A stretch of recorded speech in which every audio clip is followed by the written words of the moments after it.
Okay. Welcome, everyone. We are so excited to be here. I am Jess. I am the Director of Habitat Connectivity here at Wild Virginia, and we have a very special guest today from the Wildlife Center of Virginia. So we wanted to bring a different aspect of habitat connectivity and what happens when the barriers in Virginia become very serious problems to wildlife. We wanted to bring in the organization and the people that see kind of the aftermath of what happens with wildlife vehicle conflict. And so we have an incredible wildlife rehabilitation centers across Virginia, especially the Wildlife Center of Virginia, which is in Waynesboro, Virginia. And I happened to work there a long time ago, so there's lots and lots of connections. We're all connected to each other. But today we have some really cool guests from the Wildlife Center of Virginia. We have Connor, who's the outreach supervisor for the Wildlife Center of Virginia. And we also have Sheldon, which is our turtle ambassador that's coming on a little bit later, which is a box turtle. And they are going to explain to us the complications that come with wildlife vehicle conflict, how they are on the supporting end of it, and any sort of information and insights they have it on their side. So just a few things before I give it away to Connor. So at any point during the webinar, if you have questions, you can put it into our Q&A section. So please try to put it in the Q&A section. That's how we keep it organized and we make sure that we've answered everybody's questions. So, and you can do this again at any time during the webinar. Please put your questions into the Q&A. We will go through them at the end of Connor's lovely presentation, and we will have them answer them for us. And yeah, so we're very excited to be here. Again, please, at any time you can put a question in that Q&A. And please do also keep in mind, we have a couple of other habitat connectivity webinars connected also to this webinar. So we have a book club coming up soon in March, which the book this time is of Time of Turtles, so it kind of relates to what we're talking about today, so you can read that book and join our book club later in the month. And then we have a really exciting PFAS effects on wildlife webinar that's coming up at the end of April, where we're going to actually have a panel of scientists come and explain the effects of PFAS, those forever chemicals on wildlife. So we have two really cool wildlife webinars also coming up after this that sort of brings it all home and brings it all together. So again, thank you so much for the Wildlife Center of Virginia for being here. And Connor, take it away. Awesome. Well, thank you so much for having us. This is a really exciting topic to discuss. And I kind of wanted to start the conversation out by talking a little bit about our center and the work that we do, just for those of you that maybe don't know about our center, or for those of you that do, maybe don't know exactly what it is that we do. So we are located in Waynesboro, Virginia. We're a wildlife rehabilitation hospital. So we're here to treat any wild animals in the state of Virginia that are injured or sick or orphaned. And our goal is to treat those animals, get them better, and get them out in the wild where they belong. And it's an increasing need to help these wild animals every single year. You know, at this point, we're seeing close to 4,000 animals at our hospital every single year. Everything ranging from small animals like mice and toads all the way up to the animals the size of bald eagles and black bears. But of course, one of the animals we're talking about today, the one we see pretty frequently actually, is turtles. We see a lot of turtles in our hospital, especially box turtles. And whenever an animal comes to our hospital, the first thing that we're going to do is we are going to do a thorough exam for that animal. We're going to do pretty much anything that you might imagine is done in human medicine. We can, we'll look in the patient's eyes and ears, take x-rays, run blood work. We can do surgeries, ultrasounds, whatever we need to do to identify what's wrong, why is that animal here, and what can we do to get it back out in the wild. Sometimes it's a quick treatment. Sometimes the animals only need, some bandages, some time to rest. Other times it's really in-depth surgeries, and the animals stay with us for a very long time as they recover. Each animal's path back to the wild is unique. It's their own, own form of treatment that they need. And I think what's interesting is a lot of people think that when an animal comes to our hospital, that it's just the medical treatment that an animal needs. That's a huge part of what we do, but it goes beyond the medical treatment of animals in that we also need to then prepare those animals to live back in the wild again. They may have lost a lot of strength as they recover. We may need to ensure that they can find their own food, that they're still able to do all the things that a wild animal can do. And if we can meet all of that criteria, that's the best case scenario for us because we'll take that animal and release it back in the wild and in the habitat where it was found. But something that we learned at our hospital very early on was that when animals came in, almost every single one of them was coming to us because of human-caused injuries. They're colliding with windows, getting caught in landscape netting, or one of the very frequent ones is getting hit by cars. So for us, it was, just as important as treating these animals and getting them back out in the wild is identifying why they're coming in and what we can do to prevent those injuries. So teaching the world about what we're seeing about these injuries and how we can prevent them has become really important to us. It's actually our mission here at the Wildlife Center is to teach the world to care about and care for wildlife and the environment. So teaching has become the forefront of our mission. And there's a lot of ways that we're able to do this, different programs, online programs like we're doing now. And I think one of the best ways is by sharing the stories of actual animals that have come into our center. So I have with me one of the animals that came in a little over 10 years ago. And I should say, she came in because she ran into a little bit of trouble. So I'm going to grab her real quick. She's just by my desk here.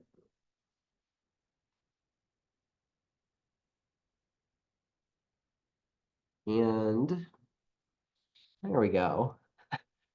She's gonna be the star of this program. You don't even need to see me anymore. I'll just keep her up at the camera there. This is Sheldon. Sheldon is a woodland box turtle. Again, a former patient at the center that came to us, I think about 12 years ago now. She was originally a wild turtle, but she ran into some trouble. When she was found, the entire top portion of her shell here was painted bright colors. Someone had decided to paint her, I think there was like red and blue, and there was nail polish as well. And it was really harmful for her for a lot of reasons. It could have been toxic, it could cause a lot of aggravation for her. Um, and obviously, predators could see her pretty well with that bright paint. So she was brought in for care. And over the course of several weeks, we slowly removed that paint on her shell. So she's a perfectly healthy turtle now. As you can see, she's doing a great job here. But even though we were able to get her healthy, she is one of those animals we had that we deemed non-releasable because we don't know a lot about her backstory. We don't know where she came from. Because she had paint on her shell, someone may have been trying to keep her as a pet. She may have been moved from one area to another. We're not quite sure, but we do know that turtles in the wild, they have very small home ranges. So when people see turtles, they often think that these animals are easy to care for, that they can be placed anywhere where there's nice tree cover, nice grasses, things that a turtle people think a turtle might need. But truly, these turtles live in very small home ranges that they establish, and those home ranges are sometimes only a couple square miles. And what happens is that they're relocated from that home that they're used to and that they're familiar with, they don't do well. They struggle to survive. They really, even if it has everything that you would think a turtle needs, if it had all the right foods, all the right habitat, they usually just don't adjust well to their new home. And many of them are not able to survive because of that. So that's why we decided it wasn't safe to release her. Just we didn't want to take the risk that where she was rescued because of her circumstances was not her true home. and she stayed with us to teach people about turtles and about their care because it's like I said, these turtles are one of the very common reptiles that we emit, and box turtles are one of the most common of those reptiles. In the past, since 2012, I think we've had an online database where we've tracked the admissions of animals. So looking back, we can see exactly how many box turtles we've actually admitted in the past, let's see, was that 12 years now? And it's 1,844 of these animals have come in during that time, just to illustrate how many of them we're seeing. And these turtles experience a wide variety of problems out in the wild. Um, Her case, the paint is certainly not one of the most common ones. We don't see that too often, but the most common is probably vehicle collisions. Out of those 1,844 turtles that we've seen, roughly 900 of them were hit by cars. So we know pretty easily by looking at that data, we were able to identify that vehicle collisions pose one of the biggest threats for these turtles. And I think it's pretty easy to understand when you think about their biology why that might be. These turtles are pretty slow moving. They're not like birds that can fly long distances easily. They're not like, they're not like us. We can get around pretty quickly. Most mammals can. Um, when they're walking around and trying to get from place to place, it takes them a lot of time and energy to do so. So if part of their habitat is fragmented, if they have to cross a roadway, for example, to get from one part of their habitat to another, um, there's the risk of a vehicle collision. It may take a turtle half an hour to cross a road or sometimes even longer. And while their shells that they have are really great adaptations and help protect them from wild predators, they can hunker down in these shells, they can box up and try to stay safe. That would be their normal inclination if they see something like a car or truck coming their way, but it's not a very it doesn't help protect them from those vehicles. So we identified very early on that this was something that we needed to focus on with our work is that, okay, these turtles are coming in, they're getting hit by cars. What can we do at the Wildlife Center to teach people about this and to help prevent this from happening in the first place? Um, so really it started for us with bringing animals like Sheldon here to programs where people can meet them, learn more about them, connect with them, and want to change people's behavior to help protect them. So she'll come with us to classrooms, for example, where we teach about them. And one of the things we always talk about with these turtles is helping them cross roadways. There's certainly a lot of roadways for them to cross, and if you do find a turtle like this in the middle of the road, um, and it's safe to pull over, what you can do is you can stop in, pick them up, just like I'm holding her like this, definitely want to identify what turtle it is. It's a little easier to do it for a box turtle than a snapping turtle, for example. But pick them up just like this and help them across the roadway is a kindness that you can do for them. That's very easy. Um, anybody can do that really. And the key to that, though, is that you always want to move these turtles in the direction that they're heading. When they're crossing a roadway, you never want to turn them around and move them the way that they came from because um, they're pretty stubborn animals. So if you move them the direction they came from, they're going to go right back out on that roadway they went the way they wanted to go. So always, even if it seems like you're like, oh, that way's not as nice, always help them in the direction that they're going is a way to help them. Also keep an eye out, if you do see a turtle on a roadway that has been hit by a car, I always recommend stopping and checking on that turtle because even if they are hit by cars, um, there's a good chance that that turtle is still alive. And if they're brought into a wildlife rehabilitation center like us, they can receive the care that they need. Even if the injuries look pretty severe, they can sometimes still be helped. There's our veterinary team has um, really, to me, just incredible ways to help these animals. If their shell is fractured, what they'll actually do, I'm going to move the camera just a little bit to focus on her here. There we go. is they'll use some special metal bars, and it's a type of putty that I'm not entirely sure what it's called or what it's made of, but essentially, they can adhere it to the turtle shell and help those fractured parts of the shell adhere together again, so that those turtles can eventually go back out in the wild. So that's one thing that we talk about for these turtles in terms of vehicle collisions of how to help. Um, but I think that there's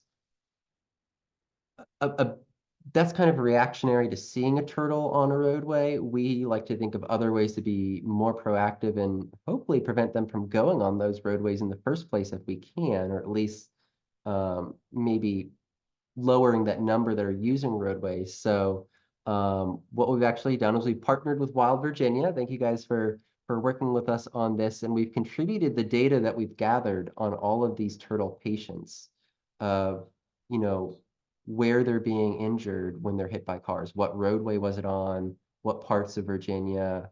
And that allows, different organizations like Wild Virginia to really identify, for example, where are the hot spots? Okay, where are we seeing the most vehicle collisions, turtle vehicle collisions happening? And then focusing our work there of, is there anything that we can do um, in that area to help prevent that? So, we're as a wildlife hospital, we're not going out and doing that work ourselves, but our data that we're contributing helps Wild Virginia, wildlife biologists in the state of Virginia, really helps them make those types of decisions of what they can do. So for example, one of the big problems that these turtles are facing with these vehicle collisions and the reasons this is happening is because of habitat connectivity. So in Virginia, and this is, I shouldn't say Virginia, in everywhere, there's urbanization, there's more people, cities are growing, and unfortunately for animals like this, it means that they're not just losing their habitat, but the habitat that they have is being fragmented because now there are maybe major roadways going right through it. And that presents a lot of problems for them. So with this data that we're contributing, what it allows wildlife biologists to do is maybe figure out, okay, well, this is an area where we could think about making an underpass, for example, so these turtles don't have to go right over that roadway, they can go under instead. Or is there any way that we can connect one part of this habitat to another?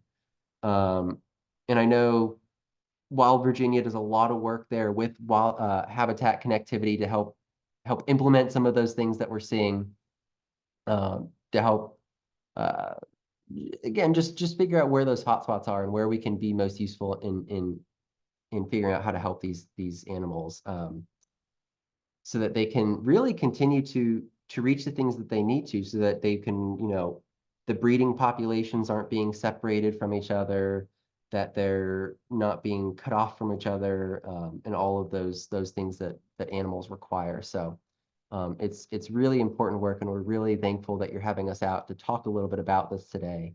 And I'm really excited for what any questions you guys have in a little bit. So if you have any questions about what we're talking about, I love to engage the audience. So if you have anything, keep those in mind. Um, the last thing I want to talk about before we maybe dive into some time for questions is just a little bit more about these box turtles themselves and their biology. So they're really unique animals. They're uh, probably the most common turtle that people will see here in Virginia, especially now, as we're getting warmer weather, these turtles are coming out. They're going to be more active. They're going to come out of their winter brumation, which is essentially hibernation for them. And so you're more likely to encounter them.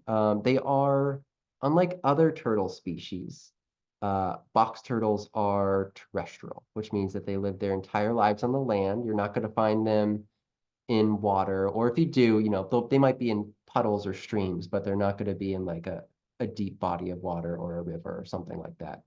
Um, and they're very long-lived animals as well. So Sheldon, like I said, came here about a little over 10 years ago. but she came to us as an adult, so we have no way of knowing exactly how old she is. We do know, though, that these turtles can live for 60 years or sometimes even longer than that. It's not so common out in the wild where there's disease and predators and threats like vehicles. But at the Wildlife Center, Sheldon luckily doesn't have to worry about any of those things. Everything's taken care of for her, so we can expect that she's going to be an education animal for some time to come. And I always like to talk about their biology a bit too, because I think people are surprised about things like what do these turtles eat? You know, we typically think of turtles eating grasses and leaves and fruits, and she'll certainly eat some of those things, but she'll also eat um, insects, slugs, and if she could get her hands on it, sometimes even salamanders. So these turtles are omnivores out in the wild. They eat a lot of different types of animals. So here at the Wildlife Center, we make sure to give her a wide variety of foods here as well. And pretty soon, once the temperature's consistently warm enough, she'll be able to go back outside to her large outdoor turtle garden where she likes to spend most of her time. Um, but I want to dive into some of the questions that you all might have, whether it's about our wildlife hospital and the work that we do, whether it's about turtles and turtle conservation, or specifically about the threat of vehicles and the importance of habitat connectivity and corridors. So I'm going to open up the floor for any questions that the audience has. Awesome, thank you. Um, So real quick before we go into questions, just to explain a little bit more about the data that we're getting shared from you guys. So we are working on it right now, and we have a wonderful Virginia's Habitat Connectivity Hub. And I hope maybe you guys have seen it before. We put it on the invite to this event where you guys can go check out the information on the Wildlife Center of Virginia's work with wildlife vehicle conflict and wildlife rehabilitation. So you can see that right now and the start of those maps. But we are working right now on getting some spatial maps on where this wildlife vehicle conflict is happening, because organizations like VDOT and our Department of Wildlife Resources deals with wildlife vehicle conflict with like deer and bear, which is very important because they cause the most vehicle damage. But what's really awesome from getting data from wildlife centers that do wildlife rehabilitation is we're getting such a diverse type of data and diverse species. So things like turtles are really important because we want to look at this as not only based off of what can happen in terms of like vehicle damage and human and animal loss of life, of course, but also the biodiversity aspect of it, that these cars are really causing quite a bit of damage to these populations. And so we love your data. It's very, very generous of you, and we're super excited. So stay tuned for that. Hope we'll make an announcement when we work with the Wildlife Center of Virginia, we get to a happy place with it and we can make that live somehow for you guys. But we're really excited to start using this types of data to get to the bottom of biodiversity in terms of wildlife field conflict. Okay, I think that's last awesome few. too, because I just want to add because like it's the little guys sometimes get overlooked. Kind of like you said, you know, there's focus on like that charismatic megafauna like bears and white-tailed deer and whatnot. So I Yeah. love to see some of that data also protecting the little guys like these turtles, which is awesome. Yeah, it's so important. It's so important. And you guys did an amazing study recently that just got published where you were looking at the United, like North America, in terms of data of what is the causes of animals coming into wildlife rehabilitation. So we will put that in an email to you guys after the webinar so you guys can see that study that they did for the United States and Canada, I think. With wildlife rehabilitation centers, which was really awesome. And you can look at sort of in a larger scale, but we're doing it for Virginia here too. Okay, sorry. No, no, Just perfectly wanted to fine. hark on that a little bit. Okay, so we have a bunch of questions. So here we go. First question. So again, for those who came in late, please do put your questions in the Q&A section and we are going to go through them. Okay. So question about turtles. Why do turtles do so well in captivity but struggle so much with relocation? That is a really good question. Like why is it okay? So if they're taken out of their home ranges when they're in captivity, why are they okay in captivity, but not if it happens to them in the wild?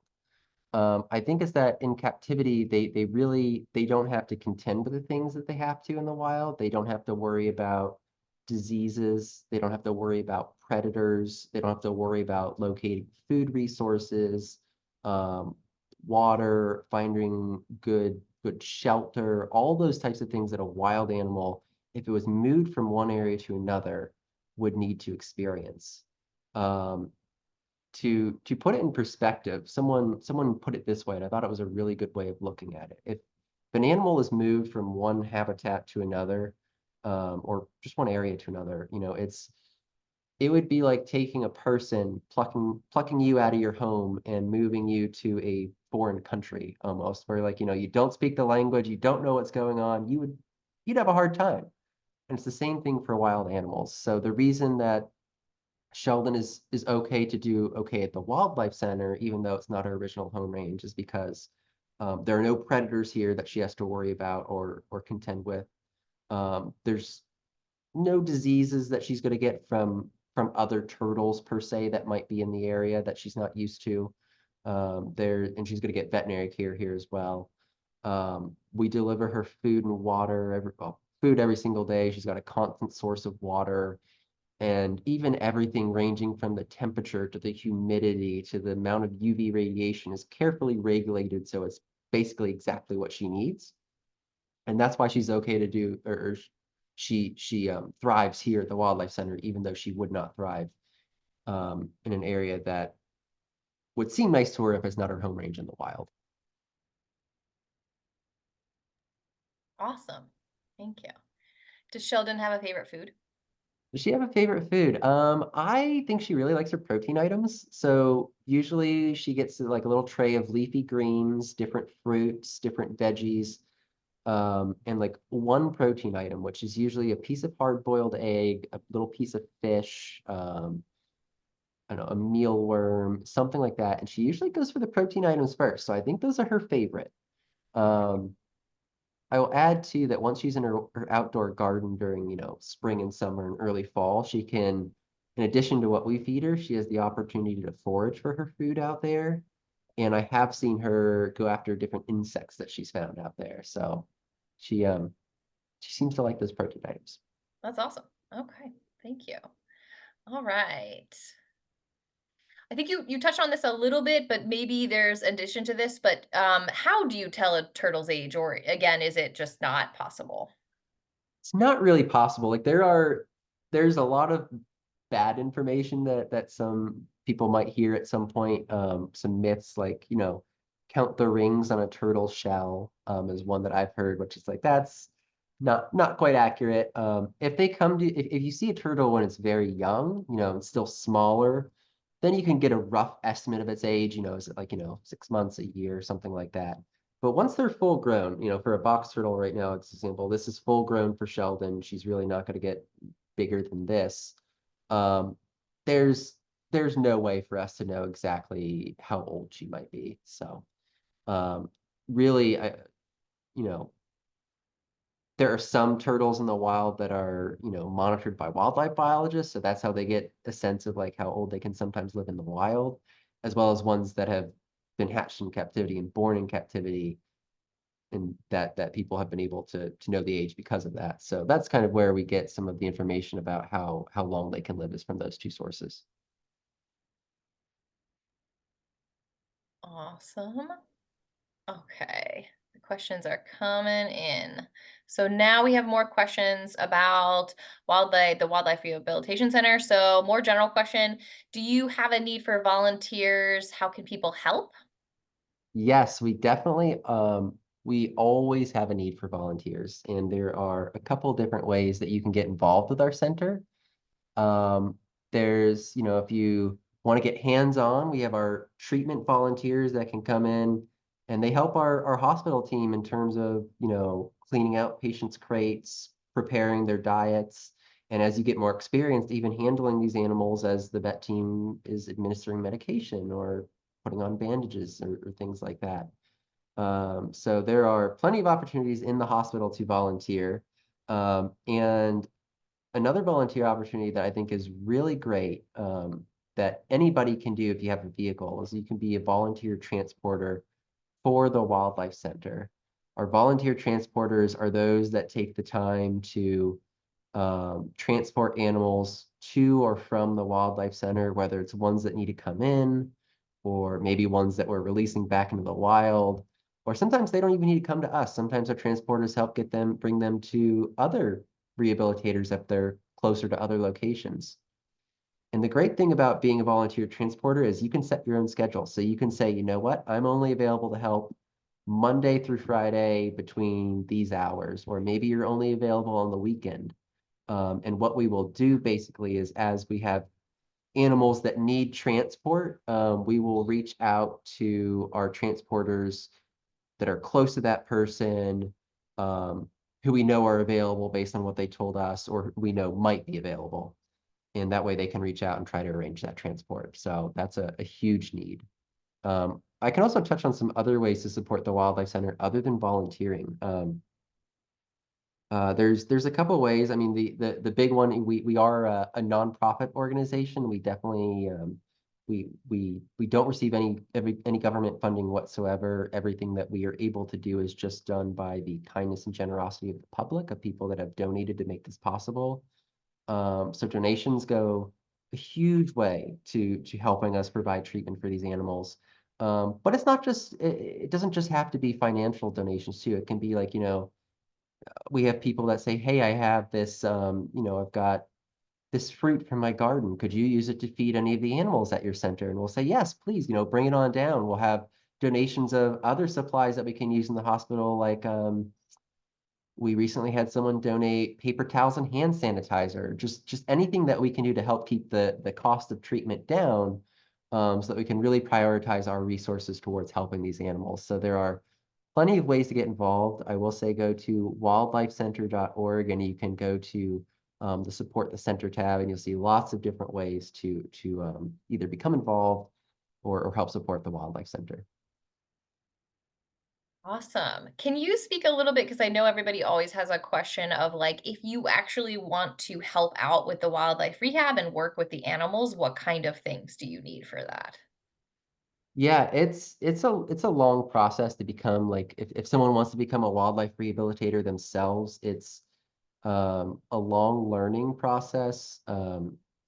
We do at the center, in addition to volunteers, we have like externship opportunities. Most often these are taken up by students that are coming out of college, but it's available for anyone too. So if someone wanted to learn more about um, working with wildlife, they could look into those opportunities. It's a chance to work hands-on in our hospital and gain those skills. But in terms of actually becoming a wildlife rehabilitator, like a privately licensed one, you're going to want to go to the Virginia Department of Wildlife Resources website that has the information for doing that. One thing that I'll point out specifically is that you need to get basically some time in an apprenticeship with a wildlife rehabilitator before you can get your own license. So you can look into your area to see if there's a wildlife rehabilitator near you. The Virginia Department of Wildlife Resources has a list of all the wildlife rehabilitators by county here in Virginia, which is super helpful. So you can find ones that might be near you and always reach out if you're interested and say, hey, I'm thinking about becoming a wildlife rehabilitator. Um, would you maybe be able to be an apprentice? Could I maybe be an apprentice for you? And try to form that relationship, which is really great. So yeah, that's a little bit of the process. It's a long one. So like, I could talk about it for a while, but I think going to that website is probably going to be the most helpful, since there's like a lot of like little intricate odds and ends to that. Um, but definitely I'll say it's a need. There's definitely a need. Like, in Virginia alone, we've got 3 large wildlife hospitals, but we also rely so much on those privately licensed rehabbers. Someone who may just, as an example, we have someone here close to our center that only works with cottontails. and we admit hundreds of cottontails at our center. And just being able to transfer out some of those cottontails to this rehabber who does a great job caring for them and helps make more room at our hospital for those critically injured animals that need emergency care, um, is truly really, really helpful. So um, we can always use more rehabilitators in this field. Awesome, thank you. I just wanted to reiterate, like, the process of actually working with the animals kind of takes a little bit longer to get there, but it is Yeah. needed and definitely possible. Um, okay, and then one really cool question. How did you remove the paint from her shell? Do you know, like, the process of that? I am not quite sure. This, and I'm kicking myself for this because this question has come up before at school programs that I've been to, and I know that the vet team does it very gently. So whatever method they use to remove it needs to be very gentle because the shell is a very important part of a turtle's body.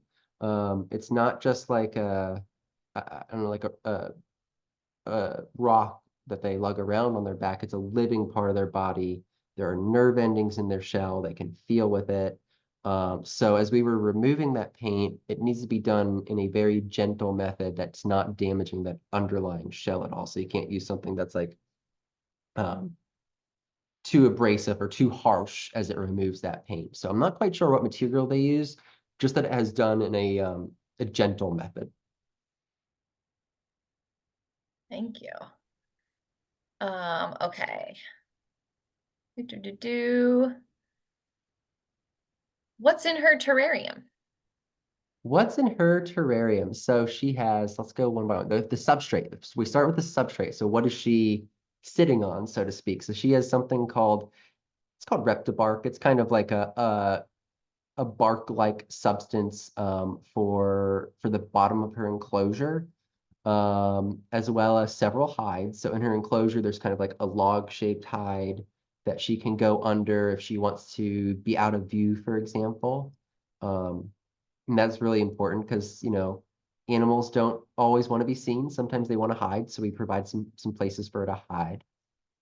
She has a large, somewhat shallow water dish so that, like, she's actually got two, but the large one is so that not only for drinking, but for thermoregulation, she can go in there, she can sit in the water, um, which is something she occasionally will do. There are some some plants in her enclosure. There are uh, there's a UV light above it that provides the amount of UV radiation as well as heat that she needs. It's the enclosure is regulated, so part of it is kind of like the cooler side, and part of it is a warmer side, so that she can kind of choose what she wants. If she feels that she wants to kind of cool off, she can do that. If she feels she needs to warm up, she can do that as well. And in that same way, we also have like a humid side and a less humid side. So if she needs more moisture, she can get that. If she needs to, wants a drier area, she could do that as well. And then there's an automatic mister that comes on throughout the day that provides some nice mist for her. So she's got, I think that covers most of it. Let's see. Yeah, I think that's most of it. Of course, her food tray where we place her little food down on. And there's some rocks and some other natural elements in there as well. Awesome. Okay. Okay, so this is an interesting question. Do you know what fraction of the animals you receive are turtles and how many recover? That's kind of like a, Ooh, we have the wild one data. So like we could potentially look at that. I'll say I don't know it off the top of my head. Um, but as far as reptiles go, turtles are definitely the most common. And of turtles, eastern box turtles are the most common. We get, I would estimate at least a couple hundred every year at this point. And, it's varying reasons that we're seeing them. Vehicle collisions is the biggest one that we've discussed. Some other problems that they face is other collisions as well, like with lawnmowers or weed whackers if they're not seen when people are taking care of their yard. Um, These turtles also sometimes get what's called an oral abscess infection, where their ears kind of, it's like this really large abscess that develops that we think is linked to certain pesticide use. Um, so we could look back at the data and figure out the answer to all those questions. I won't do it now just because it would take me a while to crunch it, and you'd just be sitting here watching me type away at my computer. Um, and I don't know the release data on turtles specifically. I want to say that out of wildlife in general, we're releasing maybe 1 in 3 animals or 1 in 4 animals, somewhere in that range. Many of the ones that are coming in are just too severely injured to go back in the wild. And in most cases, we can't make them an education animal like we did for Sheldon here, um, just because one, most animals don't adapt well to life in captivity, and even if they did, we can't house every single animal that comes in if they can't go back out in the wild. We'd be overflowing with animals here. Um, so usually the kindest thing we can do for those ones that can't be released is provide that humane euthanasia so that they're no longer suffering. For turtles in general, that vehicle collision we talked about, when they're hit by a car, it's oftentimes there, whether or not we can treat it is often related to how deep that injury is, which is something that can be very difficult to evaluate. There are times when it looks really severe, but it's treatable. There are times where it looks less severe, but it's not treatable. So it's really something that each one needs to be, thoroughly evaluated by our vet team to see what's going on with them. Thank you. Yeah. And I just remember from working there, I remember the incredible work you guys did. I mean, you guys really took some turtles that I saw that I didn't think were going to make it and they did. So it does happen. Okay, let's see what else do we got. We got a bunch of questions. So I'm gonna have to maybe combine some of them. Um, oh, this is a good one, and I also was gonna ask this if nobody did. What do you do if you encounter a snapping turtle trying to cross the road? Because they're a little bit more dangerous and they're much bigger. Yes, it's a little trickier than what I'm doing with Sheldon here. If this is a snapping turtle, I would definitely not be picking her up like this. So, there are two methods that you can do for a snapping turtle in the middle of the road. One is if you still want to be hands-on, you can take your hand and kind of put it under the back end of the snapping turtle and slide it under. And you don't want to go more than a third way up that shell because they've got a lot of reach. They've got a long neck. They'll try to reach around. So you don't want to go more than a third way up the shell. So one's kind of like at the base of the shell, and you'll use your other tail to grab the base of their tail because they kind of have like a larger tail than other turtles. And you can pick them up that way. Um, and that's the safest way to do it if you're going to be hands-on. If you're not confident in your skills to do that without injuring yourself, or you're just nervous, there's always what I call like the stick method of like if there's any type of stick you've got nearby, see if you can kind of prod it to go along on its own. Sometimes that works. They'll kind of shuffle along to get away from you. Sometimes it takes a while. They might kind of like turn around and try to grab the stick. But it's a great way to do it without getting near that animal if you're not confident in your handling skills to kind of get it to move along. Oh, and Christine just pointed out that a snow shovel works great. It does. If anyone has like, there are times when people call, I'm like, do you have anything? They're like, I've got like a really large shovel. I'm like, that is perfect. That is like the best case scenario because that's easy to scoop up animals sometimes that are a little bit more dangerous to handle. That's awesome. I never even thought about that. That's great. I have definitely moved a few snapping turtles across the road, and yeah, that tail method, it works every time. It It's great. does. It Yeah. works every time. If you're careful, it's a very good way to move them. Yeah, it's great. But I love this shovel. That's great to have it in the car too. That's awesome. Sorry, I have some background noise. Okay, so let's see here. Let's Okay, so we got a couple of questions related to what to do if they're in your yard and how to protect them. So one person had a question about like we got to make sure to keep them off of the driveway, any techniques to keep them off the driveway. We had another question about like what if I feed them raspberries or something like that? Is there anything wrong with that? Just kind of like general, like if you have a turtle on your property, general kind of care. Yeah, that's some really good questions there. I think really the biggest threat if a turtle like this is on your property to them is pets. If anyone has dogs specifically, sometimes cats as well, even for a turtle, but dogs specifically, if they see a turtle like this, they'll often think that it's a fun toy to play with. Even if they don't mean to injure the turtle, they'll grab it in their mouth, shake it around, cause abrasions, and maybe even they could cause an infection, so to speak. So anytime there's a turtle in your yard, it's you want to keep your pets away from that turtle, and wildlife in general. That's a good rule of thumb. If you do let your pet out, make sure it's on a leash, or that you're there to watch it, or something like that. Um, Mowing is another really big one. So these turtles blend in really well. They come in a lot of different patterns and colors.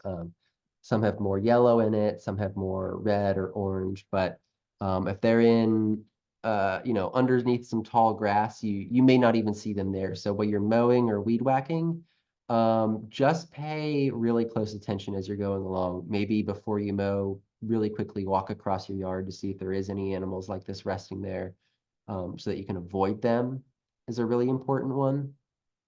Um, there's nothing really you can do to get them to stay out of your driveway if they've got access to it. It's just really checking, especially like, uh, I kind of developed a habit of before I start my car, I just quickly peek under to make sure there's nothing like I've had a turtle resting underneath my car before that I wouldn't have known was there. So that's something that you can do as like a precaution just to make sure that you don't hit one as you're backing out.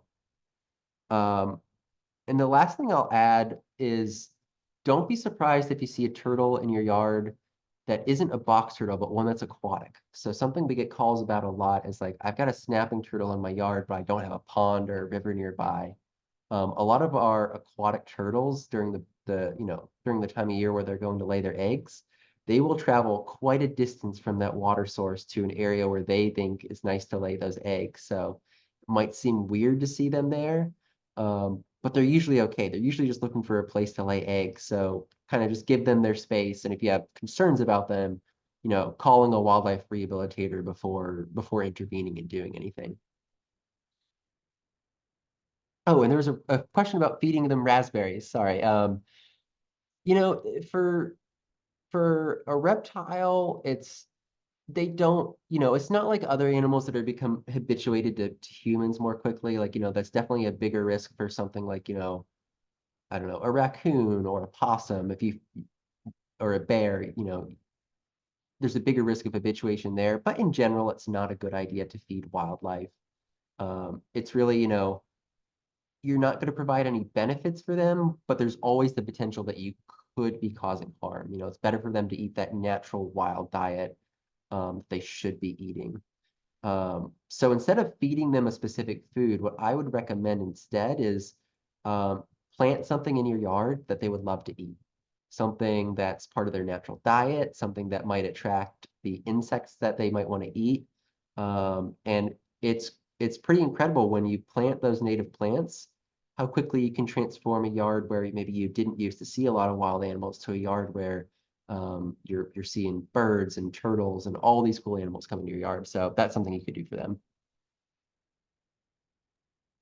Awesome. Thank you. Um, okay, I'm just trying to make sure I'm getting some really good questions answered. Okay, so we got the property one. So we have kind of like wildlife crossings ones, and I can help answer this too. So we had one person ask, does fencing to keep deer off of highways make any difference in turtle crossings, turtle wildlife conflict? And then going along with that is like what a wildlife underpass looks like and how many are in Virginia. I'm open to I can answer this if you'd like, but I don't know if you have other data on like the fencing question within terms of other wildlife. Yeah, so you might be able to answer this question a bit better than I can. One thing I'll quickly say is that underpasses can look there can be different types. There are those really large underpasses that can have, anything ranging from like a turtle to a bear could cross under. But there are also smaller underpasses that even if they couldn't create a large one there, that smaller animals can use. I've seen we've worked with wildlife biologists before, or have been in contact, I should say at the very least, who have built underpasses for salamanders. So they come in all shapes and sizes, but what we do know is that they are used because when they're monitored with cameras, it's incredible. You'll see all the animals that make their way through there. So they have a huge impact. But I'll let you follow up on that because I don't know uh, much about the fencing part of that equation. Yeah, so I'm gonna put in the chat for everybody Virginia's Habitat Connectivity Hub. So all of that information on crossings, you can definitely find this hub, including Wildlife Center Virginia's information. So in terms of the fencing that they put with wildlife crossings, they're more so built for things like deer and bear. So smaller organisms can pretty much get through that fencing because it's just like chain link. We do have crossings, the salamander crossings that you talked about. We do have them in Virginia. We have a couple of salamander crossings that smaller organisms can use, and they don't have chain link fences. They have like these they're basically like just like bigger curbs that funnel the wildlife into the tunnel. So that's specifically made. So we are though looking in Virginia to use our existing underpasses, and we have hundreds of them that aren't necessarily built for wildlife crossing, but we just need to add that exclusionary fencing to make them more efficient. So we already have hundreds of underpasses in Virginia. We just need to identify the areas with that high vehicle conflict to put that exclusionary fencing in place to make them more impactful.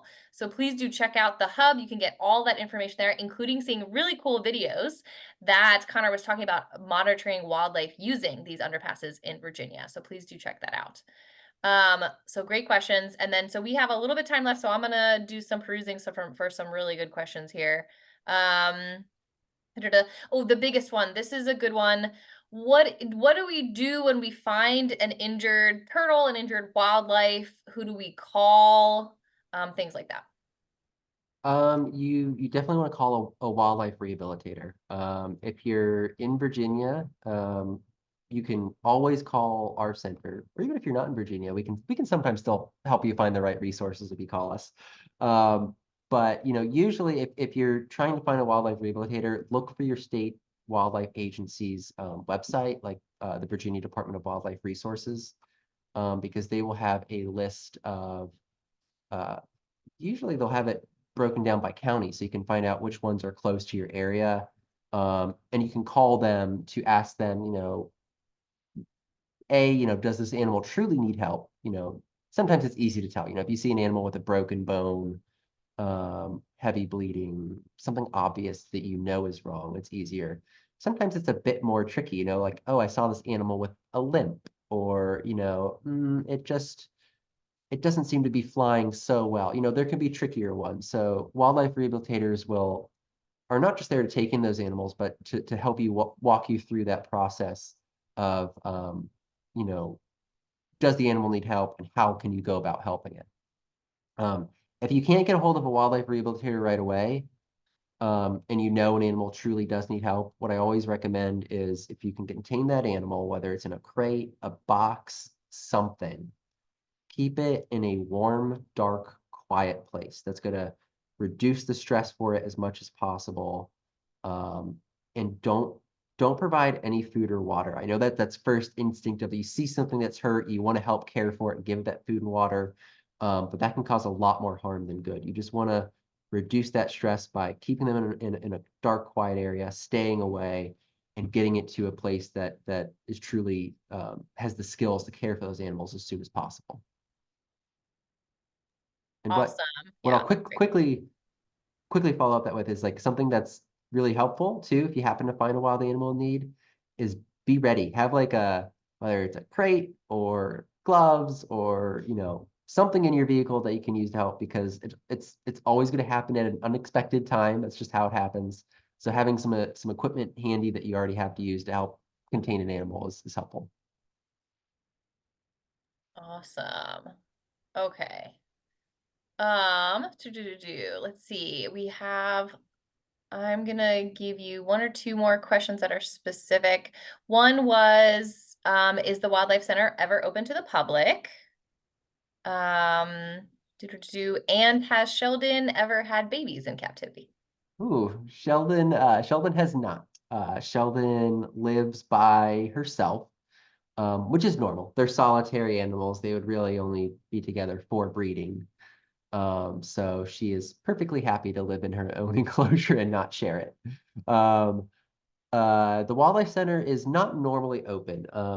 So we're a wildlife hospital, and just like you can't stop in and visit a human hospital because I'm sure it'd be stressful for all the humans there that are being cared for. It's the same thing for us. Like, if you stopped in, it would be pretty stressful for all the animals that we're caring to have regularly people coming through. But even though we're not normally open to the public, there are chances to see behind the scenes. So spring and summer especially, we have what's called open house tours. Those are those rare chances to kind of tour our hospital. They're free and open to the public. You just have to register for them online. So you can check on our website to see when those are available.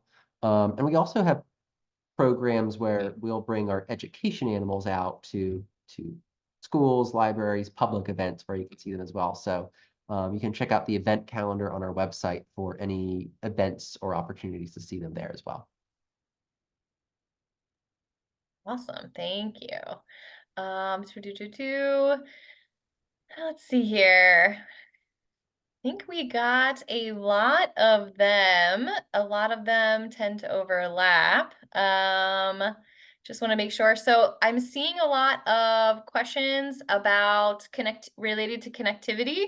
So stuff about the I-64 widening, and other ways that we can sort of help out this conversation. So I definitely recommend you check out the hub so you can see the current work going on by each one of our member organizations across Virginia that are really doing wonderful habitat connectivity work, like Wildlife Center Virginia.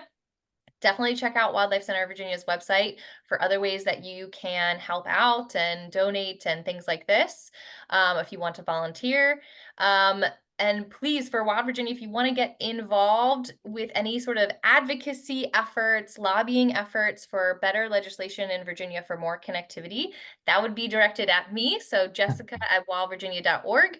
I know somebody did ask a question about recent legislation. There was a Senate bill that we tried to get passed this past General Assembly session for more state funding for these wildlife crossings. It unfortunately didn't go through, but don't have any fear on that. There are other ways to get these crossings built. We have federal funding that we have gotten recently for this, and we're advancing what's called the Wildlife Corridor Action Plan for Virginia. So it's still these crossings and corridors it's advancing. It's just we don't have the state funding in place yet, but please do keep involved. So a couple of things before we head out. Thank you so much to Connor and Sheldon for being just really, really wonderful guests for us and explaining the dangers of wildlife vehicle conflict through the eyes of wildlife, not just through deers and bear, but also our little guys too. We really enjoyed it. It was super wonderful. We will be following up with an email with a bunch of links for you guys. So things for our future wildlife webinars that are coming up. We have our book club at the end of March and a PFAS and wildlife webinar coming up in April. And then also we're going to send you a bunch of links on Wildlife Center Virginia, all the numbers you need. If you find injured wildlife, we can provide those, and anything else really. So thank you so much for being here. I really appreciate it. Please do keep informed. So go to Wildlife Center Virginia's website and Wild Virginia's website. I know they sound the same, but go to both. We'll provide the links, so don't worry. But thank you so much for everybody being here. We really appreciate it. Awesome. Thanks so much. Yeah, thank you, Connor. Have a wonderful evening. You too. Thanks, everybody. Bye. Thank you, Kylie. Thank you, Maggie. You guys were wonderful.